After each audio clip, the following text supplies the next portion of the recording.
Bismillahirrahmanirrahim. Assalamualaikum warahmatullahi wabarakatuh. Selamat bertemu kembali. Saya Kiki Sudiana dalam kuliah Design Thinking. Pada kuliah kali ini kita akan membahas pengenalan tentang Design Thinking. Ya. Jadi Design Thinking itu apa? Bagaimana caranya secara overall, secara secara keseluruhan, ya, singkat saja. Saya mau cerita tentang kegagalan startup, ya. Jadi ada penelitian mengatakan bahwa 80% startup itu, ya kita bisa dikatakan juga sebagai produk baru, itu tutup di 5 tahun pertama. Ya. 80% startup itu gagal di 5 tahun pertama. Dan mayoritas kegagalannya itu dikarenakan produk yang dibikin itu tidak dibutuhkan oleh pasar. Jadi tidak laku di pasar. Tidak laku di pasarnya kenapa? Karena nggak ada yang butuh. Tidak, mungkin terlalu canggih atau bagaimana lah, kurang lebih begitu, ya. Nah, teman-teman sekalian, design thinking itu didesain, dirancang oleh para ahli untuk memberikan jalan keluar terhadap hal ini, begitu, ya. Jadi dia menyajikan suatu tahapan mekanisme yang meminimalisir kegagalan startup atau kegagalan peluncuran produk baru karena akibat produknya itu tidak disukai atau tidak dibutuhkan oleh pasar, gitu, ya. Jadi itu kenapa butuh design thinking, gitu, ya. Design thinking cukup populer sekarang ini, khususnya banyak dan cukup mahal-mahal, gitu, ya. Tapi dalam kuliah ini ya kita akan coba bahas, ya, dalam beberapa sesi video. Design thinking itu apa sih? Ya, apa sih yang disebut dengan design thinking? Design thinking itu kalau boleh kita bahasakan dalam bahasa yang sederhana adalah seperangkat mindset, pola pikir, tahapan, dan tools untuk memecahkan masalah. Ya, jadi 3. Yang pertama adalah mindset, yang kedua adalah tahapan, yang ketiga adalah tools, ya, seperangkat. Gunanya untuk apa? Untuk memecahkan masalah, gitu, ya. Yang selanjutnya adalah ada ciri khas dari design thinking itu, dia sifatnya itu disebut dengan human centric, ya. Human centric, berpusat pada manusia. Maksudnya adalah berpusat pada problemnya manusia, ya. Bukan berpusat pada teknologi itu sendiri. Teknologinya belakangan, ya. Jadi bukan canggih-canggihan teknologi, gitu. Tetapi berpusat pada manusia. Manusia punya problem apa? Nah, itu yang harus dipecahkan dengan design thinking ini, gitu. Jadi 3, mindset, tahapan, tools, ya. Kita bicara itu di dalam overview itu, dalam overview ini, ya. Yang pertama adalah mindset. Nah, jadi kalau kita mengenal mindset tradisional sama mindset design thinking, ya, pola pikir tradisional dalam pengembangan produk dan juga pola pikir design thinking dalam pengembangan produk, gitu, ya. Kalau mindset tradisional biasa juga disebut dengan water flow teknik. Dia fokusnya pada spek, ya, pada speknya, pada teknologinya, gitu, ya. Jelas dulu apa yang mau dibikin, speknya seperti apa, pakai teknologi apa, baru dia bikin, gitu kan. Ketika belum jelas dia nggak akan mau bikin, ya kan, biasanya begitu kan. Lantas juga kalau sudah dibikin berubah spek itu belum masalah deh. Kalau pada teknik awal, teknik tradisional, ya, atau pada teknik waterfall, dia belum masalah. Dia nggak mau ngulang lagi. Dulu gimana ini kita berpegang teguh pada spek, kan, gitu, ya. Spesifikasi. Spesifikasi adalah menjadi kitab suci pada teknik tradisional, gitu. Dan dia nggak mau merubah proses yang sudah disepakati bersama gitu. Jadi kontrak kan itu spek itu udah kontrak kan. Nah, kontraknya begini gitu ya. Jadi jarang ada yang mau gitu ya. Nah, berbeda dengan pola pikir tradisional itu, design thinking itu pola pikirnya adalah dia tidak fokus pada teknologinya, dia tidak fokus pada spek, dilarang membahas spek, dilarang membahas spesifikasi di awal-awal. Ya, dia fokusnya adalah membahas problem, problemnya apa, pada siapa. Fokus di situ dulu di awal-awal, gitu ya. Baru spek belakangan. Yang kedua, berbeda dengan mindset yang tradisional, di sini orang itu bebas bereksperimentasi, menggali proses kreativitasnya, sehingga tidak boleh takut salah. Ya, bukan tidak boleh salah, tidak takut salah. Hanya kesalahan itu di-encourage, bahkan di-encourage, didorong untuk dilakukan di awal-awal. Ya, ada terminologinya namanya fail fast, recover faster. Kalau mau gagal, cepetan deh gagal. Nah, habis itu perbaiki secara cepat, gitu ya. Jadi, dan ada mindset yang kedua sebutnya dengan celebrate failure. Kegagalan itu diselebrasikan, dirayakan gitu ya nih. Gitu. Terus yang selanjutnya adalah mindsetnya adalah iteratif, ya, nggak takut mengulang dari awal. Gitu. Oh, ini salah, ketahuan salah, ya udah kita ulang lagi proses sebelumnya. Itu bukan sesuatu yang haram, tidak diharamkan sama sekali melakukan iterasi. Bahkan kalau orang sudah melakukan iterasi, berarti konsepnya akan semakin tajam. Beda ya. Selanjutnya adalah dia kolaboratif, dia kreatif. Nah, ini tidak, dan proses design thinking itu sangat disarankan dilakukan secara berkelompok, ya, kolaboratif, tidak sendirian, begitu. Selanjutnya adalah eksperimentasi, tadi betul ya, melakukan eksperimentasi, dan terakhir adalah melakukan validasi, nanya, ditanya pada setiap tahapan ada proses tanya ke user, ke calon pengguna, benar nggak begini?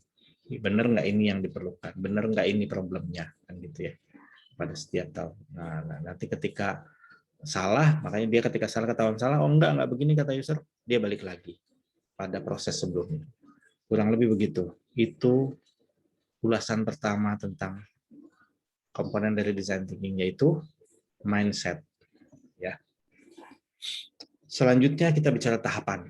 Ya, tahapan dari design thinking sudah terkenal. Yang paling terkenal adalah yang 5 ini. Ya. Yang pertama adalah empathize. Empathize tujuannya adalah untuk memahami target user Anda. Ya, dia punya, siapa target user Anda? Dia punya masalah apa? Gitu. Siapa target usernya? Dia punya masalah apa? Caranya macam-macam. Biasanya ada 3 cara, ada interview, ada observasi, ada ya immerse. Immerse itu terjun langsung menjadi si user itu sendiri, gitu ya. Misalkan Anda mau cari solusi pada problem yang dihadapi oleh para tukang Gojek misalkan, maka nyemplung langsung menjadi tukang ojek. Itu yang disebut dengan immerse ya. Nah, tapi tahapan pertama saya mau cerita adalah empathize ya. Empathize, berempati. Tujuannya apa? Tujuan untuk mengungkap, mencari tahu problem yang dihadapi oleh target user Anda itu apa. Oke. Yang tahapan kedua adalah divine. Divine adalah mendefinisikan dari hasil empathize tadi. Gitu. Jadi orang yang punya problem ini, orang seperti ini punya problem ini, itu butuhnya apa? Itu dilakukan dengan cara brainstorming, dengan melakukan dan menyepakati dan juga divalidasi. Tahapan ini disebut dengan divine. Tahapan ini disebut, tahapan kedua adalah divine. Ya. Tahapan yang ketiga adalah ideate, ideasi. Itu tujuannya adalah untuk mencari ide-ide sebanyak mungkin alternatif jalan keluar yang bisa dilakukan, ya, yang bisa bikin sebanyak mungkin alternatif solusi secara kreatif yang bisa dibikin untuk memecahkan masalah itu. Oke, dan juga nanti divalidasi. Ya. Habis itu setelah tervalidasi, oh yang ini yang paling bagus. Tahap keempat adalah melakukan prototyping. Prototyping juga nanti akan ada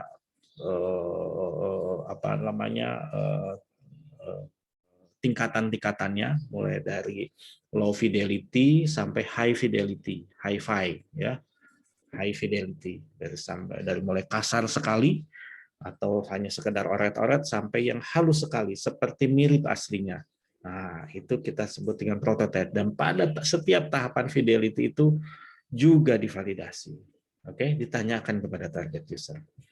Yang selanjutnya adalah tes. Nah, prototype tadi dites kepada target user.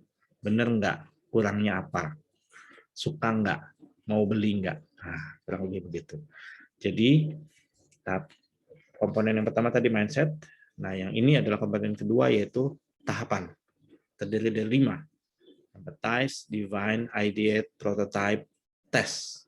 Dan bisa beriterasi balik lagi dari define, balik lagi ke empathize, dari ideate, balik lagi ke empathize, dan seterusnya. Tidak haram sama sekali. Oke? Selanjutnya adalah tools. Nah, komponen ketiga dari design thinking adalah tools. Nanti kita akan pelajari banyak sekali tools, ya. Untuk empathize sudah ada persona, ada challenge, ada pain point, ada interviewing, ada shadow. Untuk empathize ya, sorry. Untuk empathize ada interview, shadowing, tadi observasi, immerse, dan lain-lain. Untuk define itu kita bikin persona, lantas challenge, pain point, dan lain-lain. Gitu ya. Di ideate itu ada biasanya nyontek ya, ATM, googling, lantas brainstorming, dan lain-lain gitu. Lantas untuk prototype ada mulai dari paper prototype, mock up, storyboard, dan lain-lain, itu banyak toolsnya.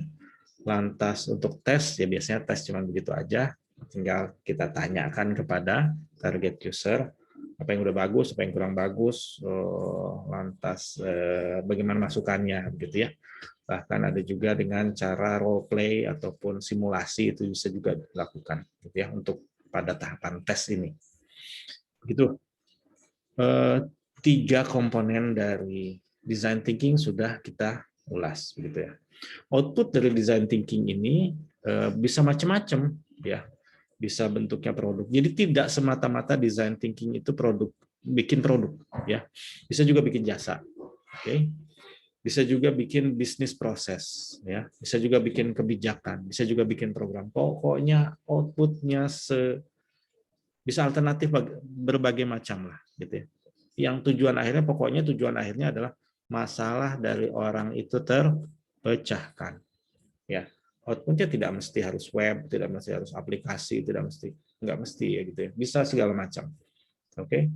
Nah, dan ini dikembangkan dalam proses kreatifnya, gitu ya. Jadi kita wrap up lagi. Jadi mengapa design thinking ini menjadi penting? Karena design thinking itu mampu meminimalisir kegagalan dari satu produk, ya, risiko kegagalan dari peluncuran satu produk yang diakibatkan oleh produk yang tidak dibutuhkan pasar, ya. Nah, itu diminimalisir, gitu ya. Lantas juga dia kalau ada feedback bakal gagal itu bisa cepat, ya.